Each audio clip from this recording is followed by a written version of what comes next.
Let's begin with a short prayer. We ask you, Father, to enlighten physicians and the scientists who are working on a cure for the virus so that we may return to normal, as we ask all of this in the name of Jesus. We were talking about what moved up to the French Revolution. They formed the assembly with the three estates, and that assembly very quickly turned deeply against the church, as we mentioned last time. In 1791, a new assembly took control of France, and it was even more radical than that first assembly. The clergy and the nobility were no longer two estates. See, we had the clergy, we had the nobility, we had the king, and then we had the group of people, and the bottom people had no say. Now the bottom people had say, regular people had say, the wealthy people had say, the bishops and the clergy and the nobles were put into one group, and the king was eliminated. So the clergy and nobility were no longer two estates, and the king and his family was imprisoned. The plan was of this new government was to get rid of the Catholic Church and replace it with a religion which recognized a supreme being and celebrated reason, and rather than the feasts of the saints, celebrated the cycles of nature, like old nature religions, spring and the equinox and that sort of thing. And so they put it in that way. One of my favorite stories concerns Napoleon, who basically came out of this kind of mindset. And I think you know, at the coronation of Napoleon, he had the Pope at his coronation in Notre Dame Cathedral. And when the Pope took the crown to crown Napoleon, Napoleon took the crown away from him and put it on his own head, and then Napoleon crowned his wife Josephine. He wanted to make very, very clear that the power did not come from the church or anything like that. So he went through this very clearly. And at the end of it, the Archbishop, corrected Napoleon on what he'd done with regards to the Pope. And Napoleon said to the Archbishop, "It is the goal of my life to destroy the Catholic Church." And the Archbishop of Paris responded, "We bishops have been trying for centuries. It's impossible." But I think that's really true. You cannot really extricate the church from people. So any person or place named for a saint was immediately changed. People's names were changed. If you had a saint's name, it was changed. Churches and cathedrals were used for new celebrations, like for a harvest festival or a planting festival or something like that. In fact, there was one instance where a young lady was taken into the Notre Dame Cathedral in Paris, stood upon the altar, and recognized as the goddess of reason, and some sort of ceremony took place. In 1793, the terror began. Religious institutions like schools or hospitals were closed. Religious orders were forced to leave all their institutions. And you have to understand, in a Catholic country like France, if the religious orders leave the schools, you don't have schools. If the religious orders leave the hospitals, you don't have hospitals. Almost all nurses at this time are nuns, So it's really a horrible thing. Priests were forbidden to celebrate Mass, and that was under the penalty of death. All bishops were put on trial, and no person could safely admit in public that they were a Catholic. And so this was the real thing. And I mentioned this story, I see it's in here. So there was a monastery of nuns in Campang. It was closed because they maintained the nuns were prisoners. So it was closed, the nuns were sent out. But they continued to meet in secret in small groups in the homes of loyal Catholics. They were discovered at prayer. They were imprisoned. They continued their prayer life in prison and finally sent to their deaths. And that's when they took the the nuns in the large cart, and they began with the oldest, ended with the youngest, and killed them one by one, guillotined them all, the whole group. In 1795, the French realized that the monarchies of Europe would not allow their revolution to be successful. You have to realize that, I guess where I know this thing, it comes from what Richard Nixon and Lyndon Johnson called the domino effect, that if we let one country in Asia fall to the communists, then the whole thing goes. That's why we had to fight Vietnam, for instance. But they maintain the domino effect with regards to the monarchies. If the King of France was allowed to be deposed and France allowed to extricate itself from the royalty and all that sort of thing, ultimately all the countries of Europe would get rid of their royalty. So these different royal houses realized that what was going on in France would be very contagious. Now, if you're watching as we've been going through this, you realize with the Enlightenment, they were bringing people more and more into the government, consulting them more and building them. So this is a tide in history that's going at this time. One of the things that I think is very difficult, particularly if you have a strong mindset, history moves in tides. And I think of something like, children. Let's say if you're a parent and you have children and you have them all go to bed at 7 o'clock in the evening so that they're up and alert and everything for school. And then some summer you decide you're going to let them stay up till 9 o'clock at night for the summer. Don't think you're ever going to give them 7 o'clock again. It will not happen. You can do anything you want. 7 o'clock will not happen again. And that's because the tide is moving towards staying up later until ultimately they choose when they go to bed. And that's where the tide's going. So if you move it this way, it's not going back ever. And people have to understand that. Like in the United States right now, what we're watching is a tide in which nothing will be prohibited unless it hurts someone else. See, if you study law, the concept behind law is like two little points. And the circles going out from my point are my rights. And the circle going out from your dot are your rights.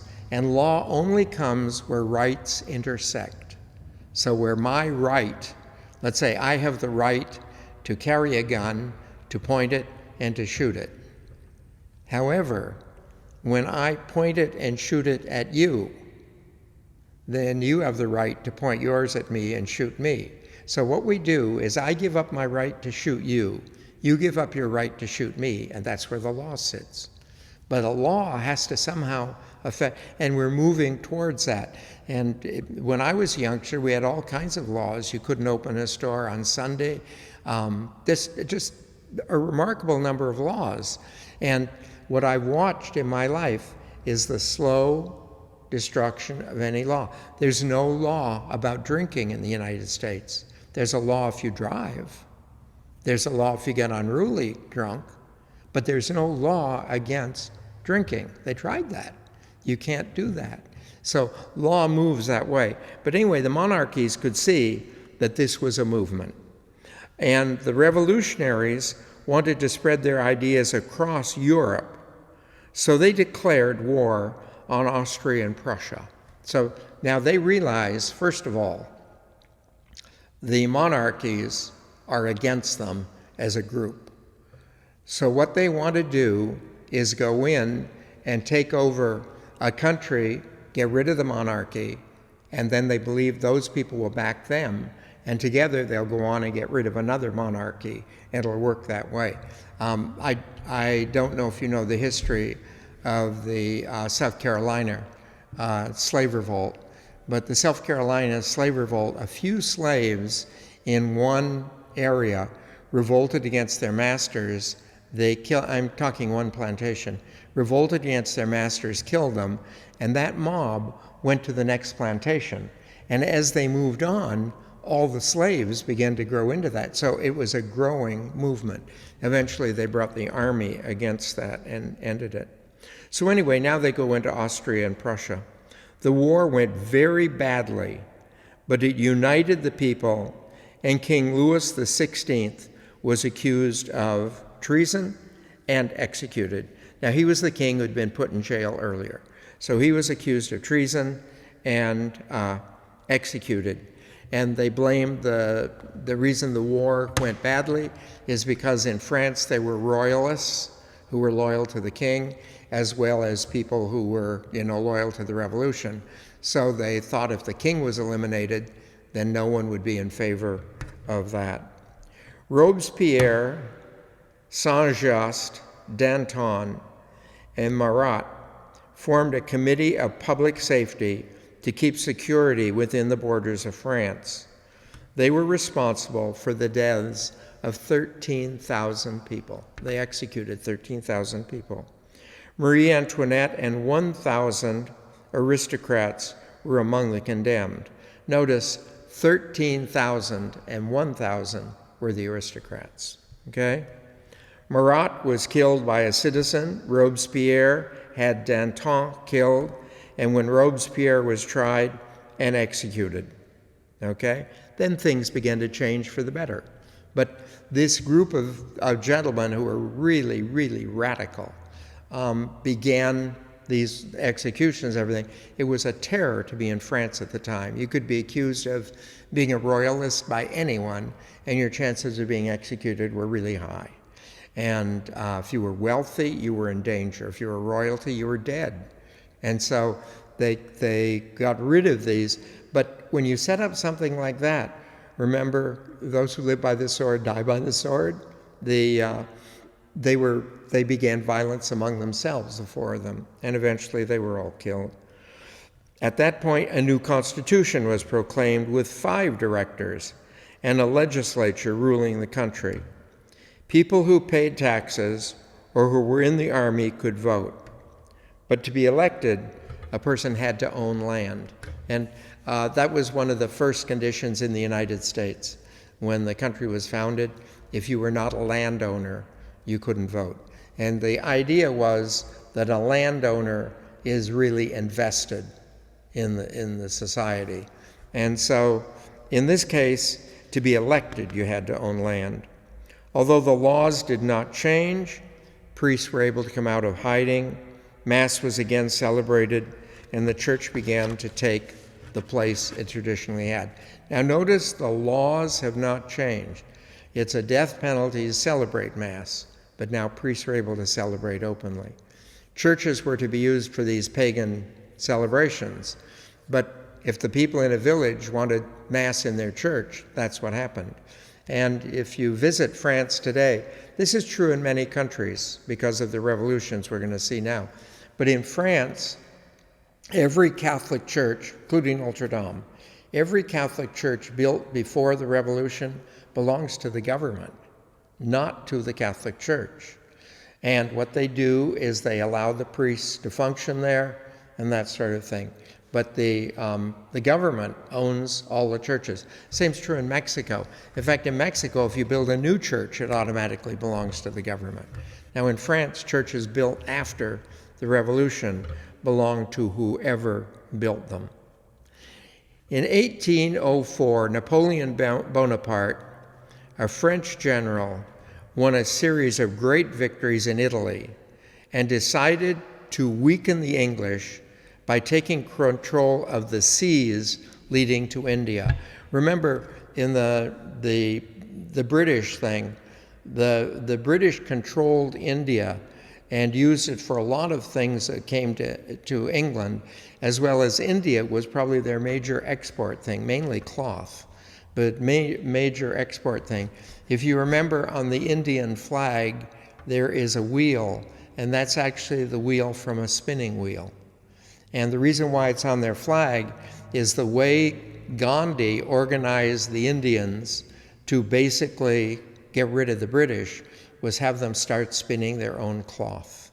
So when they spun the thread and wove their own cloth, the major British export to India fell apart. And that's why the wheel is on their flag. So anyway, Napoleon wanted to weaken the British, who have always been the major enemy with regards to France. We've seen France and England have been at war on and off all the time.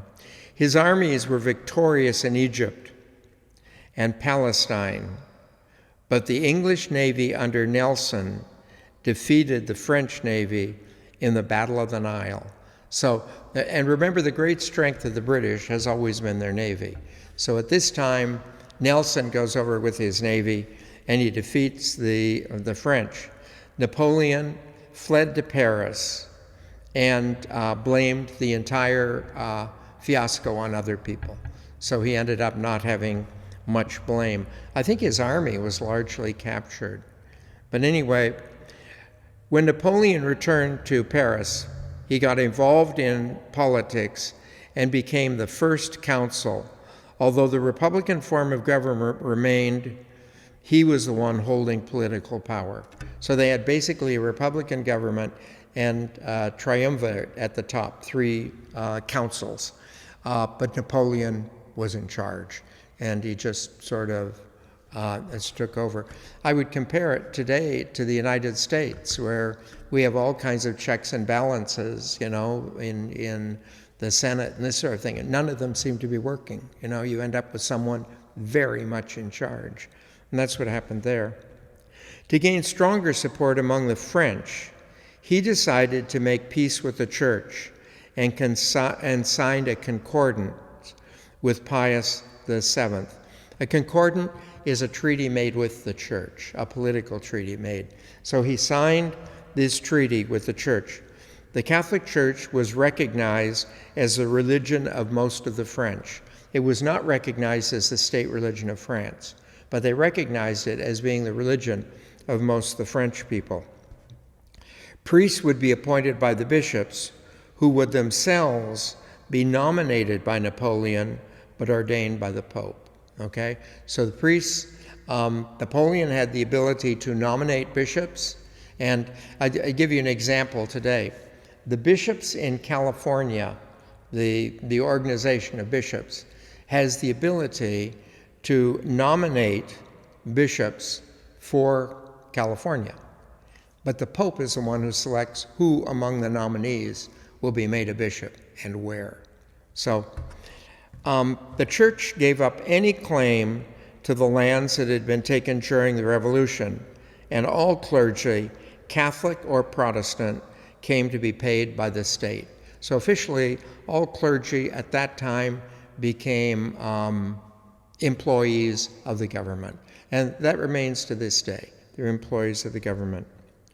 Religious freedom was then the rule.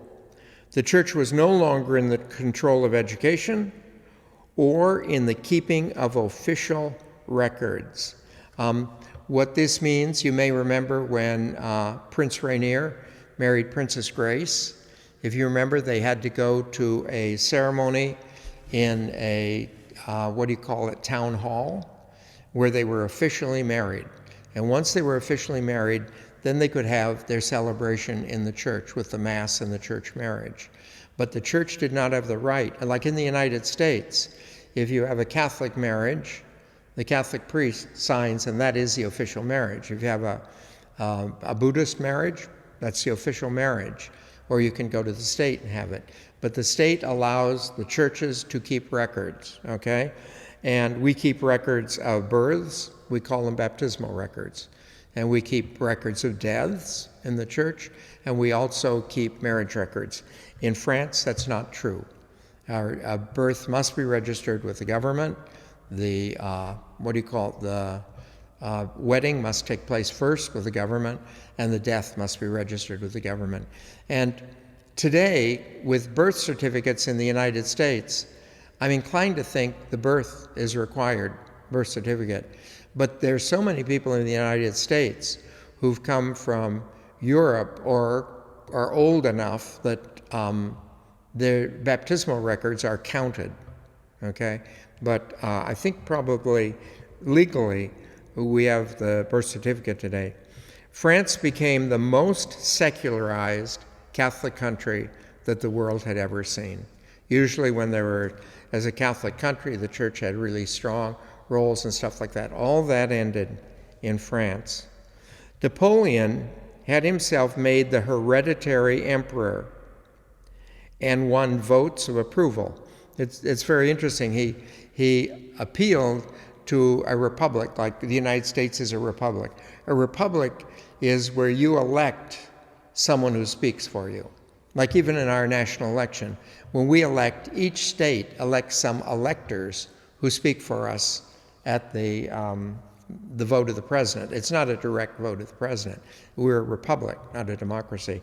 But Napoleon was able to get all the representatives to elect him emperor and for life, hereditary. The Pope attended the coronation, but Napoleon took the crown from the Pope and placed it on his own head, as well as crowning Josephine. We mentioned that earlier. He issued what became known as the Napoleonic Code, and it revised the legal code of France. This code, the Napoleonic Code, will be a model over all Europe, with the exception of England. And it's also highly reflected in the laws of Canada. The principal difference between the Napoleonic Code and ours, we follow British common law. But the principal difference between the Napoleonic Code and British common law has to do with guilt. In British common law, you're innocent until proven guilty. In the Napoleonic Code, you're guilty till proven innocent. Okay? That is the major difference. The code greatly influenced all of Europe, with the exception of England. It also was adopted in Quebec, Canada, and in Louisiana. I remember Louisiana was French at this time. Okay? Napoleon issued what came to be known as the Organic Articles, removing much of what had been granted to the church in the Concordat. So he made this agreement with the Pope about these things for the church, and then changed laws in the country to limit and harm the church. The principal lasting effect of this decree is that the people need a civil marriage before they're married in a religious ceremony. That's the principal effect. The Pope and most of the clergy resisted Napoleon, who reacted by going to Rome, arresting the Pope, and taking him as his prisoner. The Pope was under Napoleon's authority for 4.5 years, but when Napoleon was defeated by the combined forces of Europe, the Pope returned to Rome. Okay? At the Congress of Vienna, the powers that had defeated Napoleon met to remake Europe. Okay? I don't know how many of you have ever studied what goes on in children's rhymes, but I would take Mary Had a Little Lamb. That's the Virgin Mary, and the Lamb is Jesus. His fleece was white as snow. Jesus was innocent of sin. Everywhere that Mary went, the Lamb was sure to go. Okay? That was made up in England, and it was anti-Catholic because Mary, Mary, quite contrary. The Catholics they saw as enemies in England put together. Anyway, the Congress of Vienna, there's also a nursery rhyme about that. Humpty Dumpty. Humpty Dumpty sat on a wall. Humpty Dumpty had a great fall. All the king's horses, all the king's men couldn't put Humpty together again. So the Congress of Vienna, they tried to meet and restructure Europe the way it had been. It was no longer possible. Some areas, with their king being God, enjoyed being independent. Some countries had been separated from other countries that had conquered them, and the other country could never reconquer them again. So the Congress of Vienna was not able to do what they intended to do. They made Louis the 18th King of France and an effort was made to reconstruct old Europe, but it was not possible. One of the curious things of this time is nations all over the world, even Protestant nations, saw the Roman Catholic Church as an ally and as a stabilizing force in the world. So they're looking at the world. The world has changed radically at this point, and they're watching the end of the royalty and everything. So what remains from that old world? The church.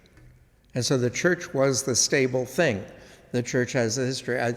I may have mentioned at one time or another, but there was a professor at Cal Poly who taught business.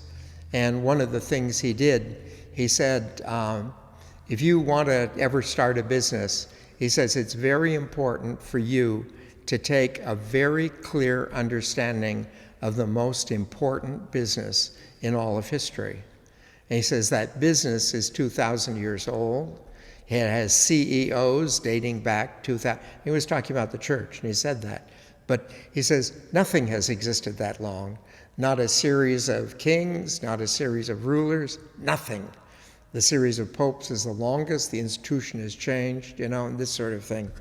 I one time remember someone saying that with the death of Darwinianism, which is survival of the fittest, it has changed to survival of the most adaptable. And when I was listening to a professor say that, incidentally, the professor was not Catholic, but the professor said the best example to the survival of the most adaptable is the Catholic Church, because it's an institution, but what we are today is not what you saw in the days of Constantine. In fact, we're closer to what you saw in the days of Simon Peter than the days of Constantine. So they began to see the Catholic Church as an ally. The church was returning to its earlier political importance, but without any political power. And if I were to use an example of this, I would take someone like, let's say President Carter. President Carter, because of the good things he's been involved in and the wonderful things he's done, I think he's a better ex-president than he ever was president. But he is a tremendous political figure in our country, and his support is very important and this sort of thing. But he has no political power, but he is a real political force, and that's what happened to the church. However, in France, many were and would remain away from the church. That had nothing to do with the church's influence, okay? The church had tremendous influence in France. And it always amazes me that you go to a country like that and people will be very anti-clerical, which is anti the clergy and stuff like that. But at the same time, all their kids are trained by clergy, all their kids go make First Communion. It's a strange thing to me. 1814, at the time of the succession of the Jesuits, many thought that there would be some kind of a rebellion against the church. Remember when those powers grew against the Jesuits? So the Jesuits were suppressed, and the Knights of Templar were suppressed, and their lands, everything went to the royalty and the people who wanted. But they thought that was just the beginning of the destruction of the church. But in fact, the only result of that was bad for the church. It lost many missions. Remember, all over South America, and then supposedly moving up into California were to be Jesuit missions. And the education ministry of the church actually suffered the most, okay? Many of the Jesuits kept the spirit alive in Russia. Catherine the Great, who I might point out was Lutheran, protected and kept 200 Jesuits teaching in Poland because she thought they were wonderful teachers and she wanted her courtiers and everything educated by Jesuits. So they maintained this school in Poland. The Jesuits were not in Russia, a Russian Orthodox country, but Jesuits were very strong in Poland, a Catholic country, and she protected them there from being suppressed. This was done with the silent consent of Pope Pius VII. In other words, he told Catherine he agreed, it would allow it and everything, but never publicly came out in favor of it. He couldn't, because the powers of Europe were really against it. In France, during the Reign of Terror, Pierre de la Courrière, a Jesuit, wanted to form a community without any distinctive habit or any rule or any buildings. The idea would eventually flower later in the church in about 150 years, and it would give rise to what we call secular institutes. The most famous secular institute is the Society of Vincent de Paul, where they have no churches, no buildings, no ordained clergy as part of the Society of Vincent de Paul. And it's lay people who gather and follow a set thing in their lives, all this sort of thing. So, but they're called secular institutes, and they'd be about 150 years after this, in about the 1900s. Released from the captivity of Poland, one of the first acts of Pius VII was to restore the Jesuit order. It then consisted of only about 600 Jesuits, many of them old or infirm.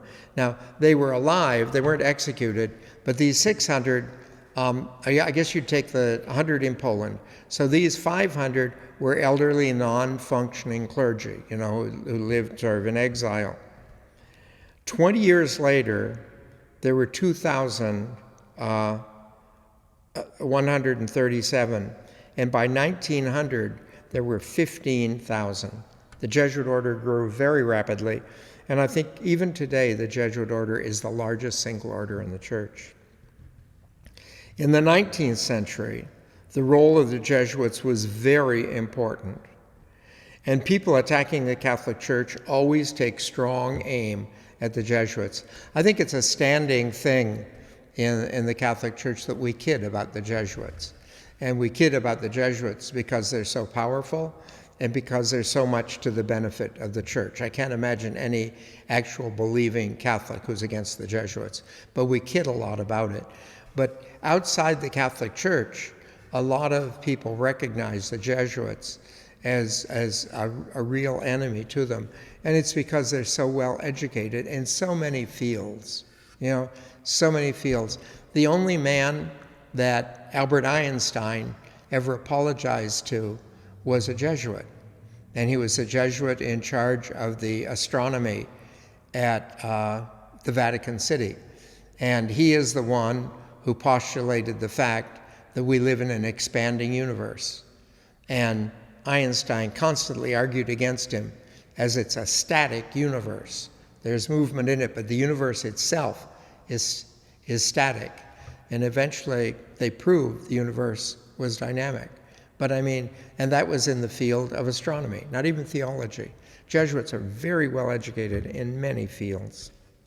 However, as always, attacks from the outside are much easier to bear than rejection by the church. So the Jesuits have no trouble with these other things, but when the church suppressed them, that was a terrible thing.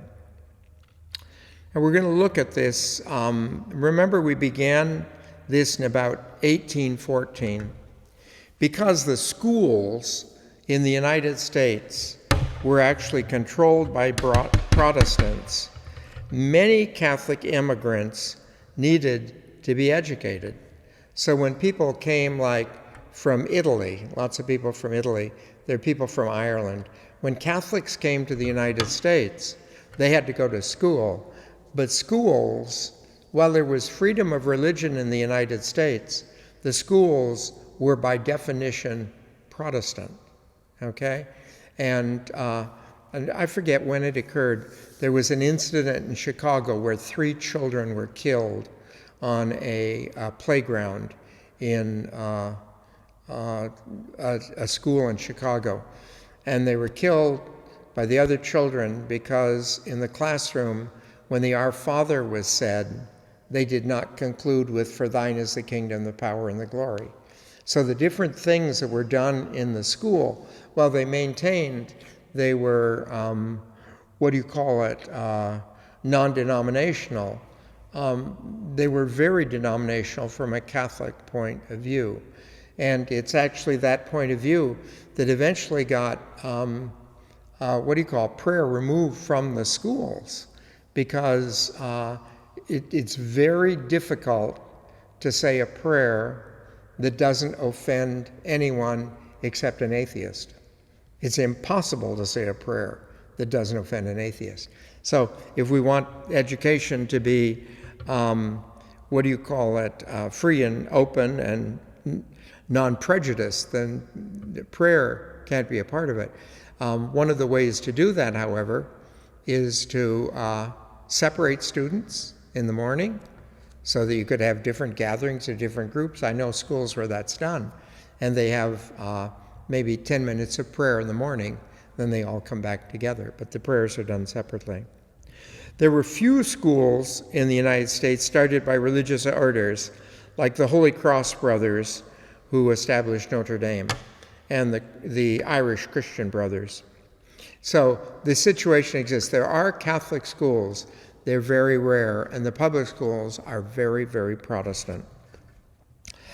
Elizabeth Ann Seton was a deeply devout Episcopalian woman, and she was traveling in Italy where her husband died, leaving her with 5 children in a foreign country. She lived with a Catholic American family in Italy and attended church with them. This family sort of took her in while they were over there. I think her husband was actually the American ambassador to Italy, if I'm not mistaken. But anyway, while they were over there, her husband died, and so she and her family sort of were taken care of by this Catholic American family.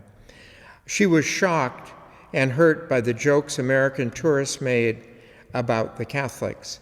If you speak English, it's very interesting to watch a group of American tourists go through a Catholic church in other countries if there are no Catholics in the group.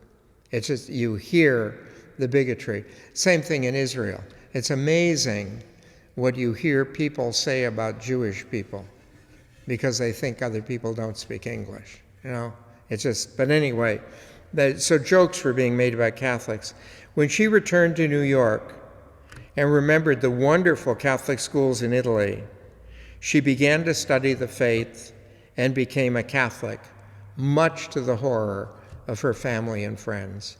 She had a high position in society and was a staunch Episcopalian when she went to Italy. And not finding Catholic prejudice against Protestants, but Protestant prejudice against Catholics, she then, entered the Catholic Church. Because of this situation, Elizabeth moved to Baltimore, the situation of the bigotry she was under. And she opened a school for girls with the help of Bishop Carroll.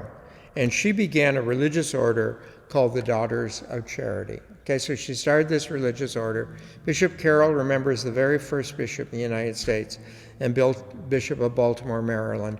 Baltimore was the city with the most Catholics, so there she went to open this school for girls. They moved to Emmitsburg to open a boarding school for girls. I don't know whether we'll have it in here, but yes, we do. We'll talk about it later. Her children helped her, and the money earned from the school financed a free school for poor girls. So she opened up a school that was tuition-free for poor girls, and she supported it by this education system for wealthy children. And the thing went on that way. By the time of her death, the order had grown greatly and had hospitals and schools operated by hundreds of sisters. The teaching orders of nuns in Europe began to come to the United States in their hundreds. But Elizabeth Seton started it out and got it going, and the nuns were going. 1825. By this time, the Spanish colonies had won independence from Spain, Spanish colonies being North and South America. Bolivia won independence in 1825, Chile, 1818, Argentina, 1816, and Nicaragua, 1821. The problem for the church was that in these lands, the church had been administered by the Spanish government, who appointed the bishops. Now remember, like you watched, the Spanish government was the one who sent the missionaries with the troops and stuff. And so when they came, they established, the Spanish government would point out priests and this sort of thing who they thought would make good bishops, and Rome would ordain them.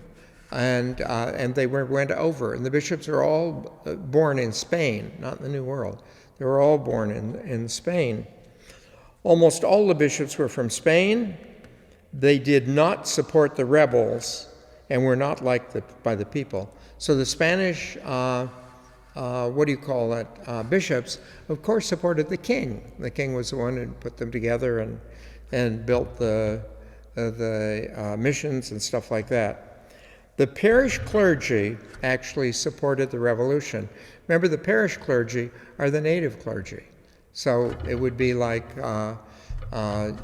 if you had, you had a country like the United States who had bishops appointed by England, which we did not.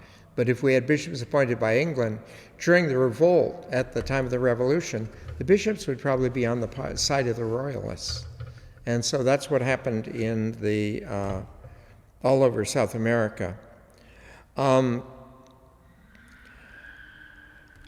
The conflicts so affected the church that all seminaries were closed and ordinations were stopped, okay?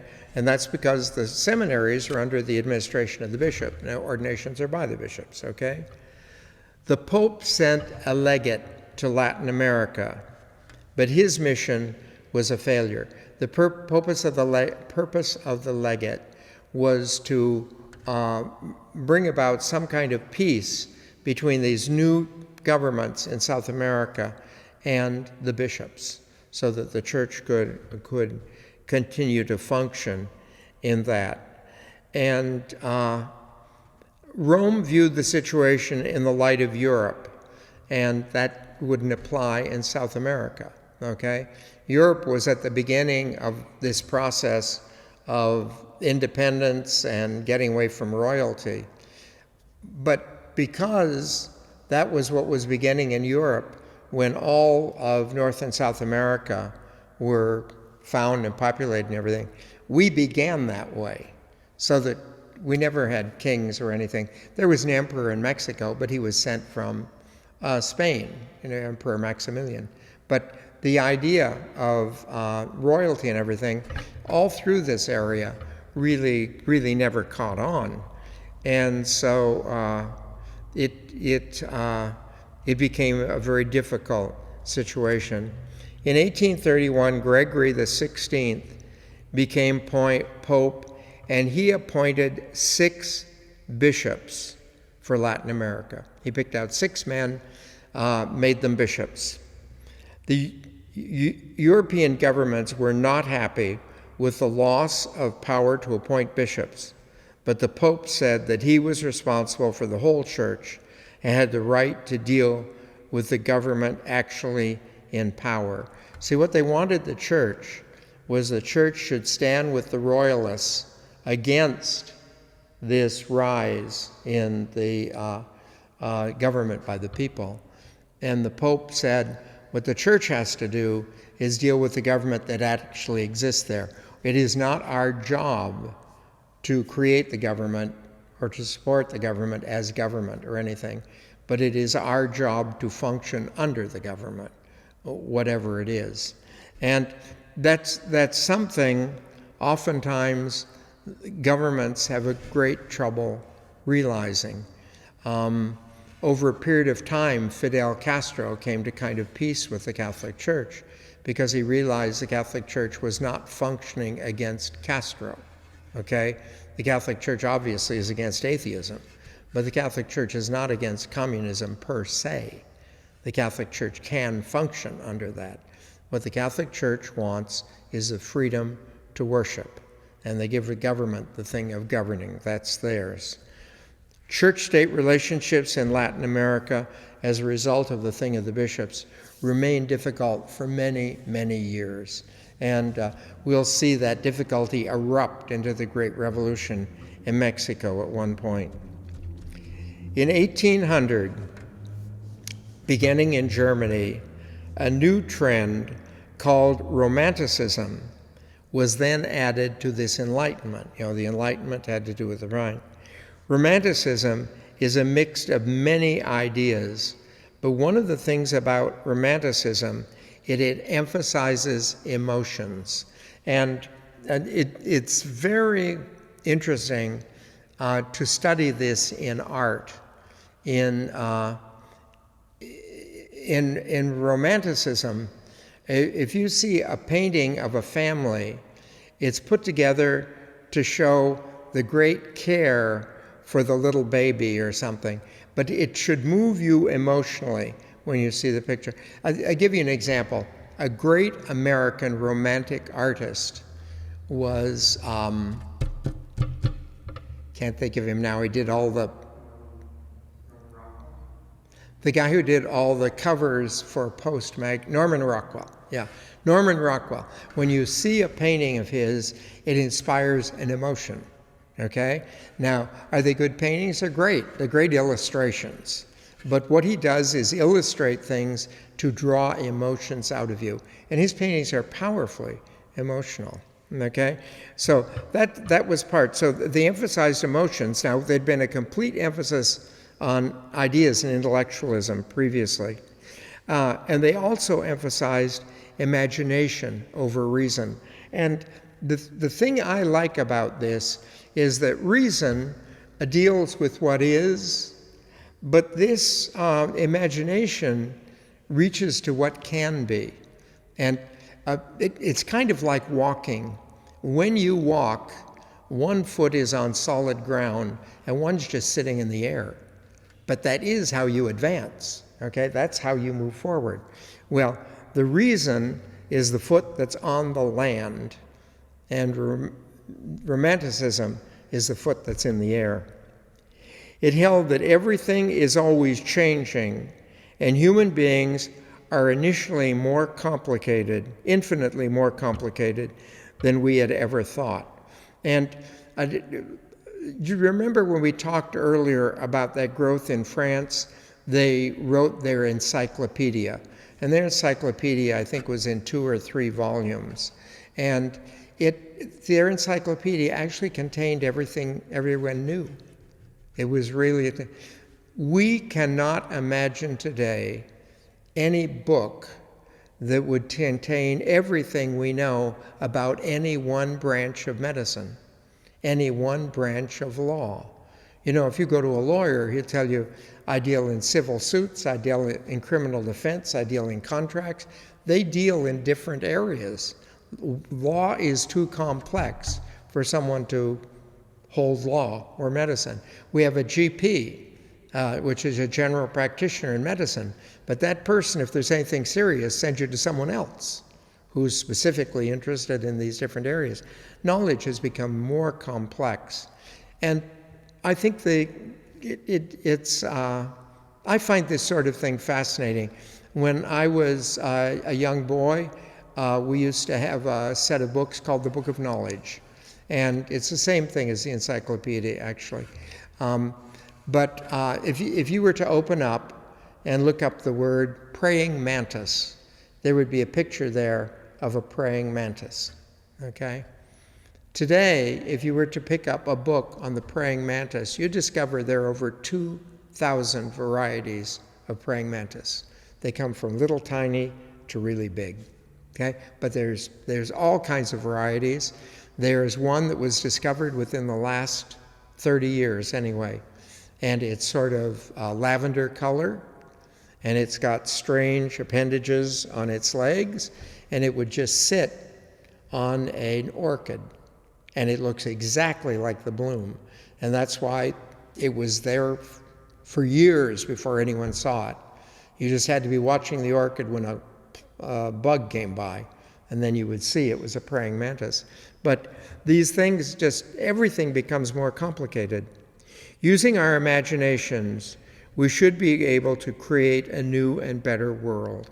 So our imagination And this envisioning for the future really creates the world. And, you know, an example like that, of that to me personally, was if you saw each year when Apple would have a presentation of their new products. Like as you were using your phone, for instance, you would think it would be so much better if I could just slide something across. The next year that would be there. That someone would envision, what would make this better? I notice on my computer now that you can hit a button and divide the screen in half and operate it like two computers simultaneously on different things. And all kinds of stuff like that. As soon as someone decides something would be better, someone will make it. That's the vision thing, okay? The vision is to constantly look for these things. Romantics were interested in differences in culture and in the different histories of people. It's really curious. I have studied a lot of history in my life, but it's very interesting. When I went to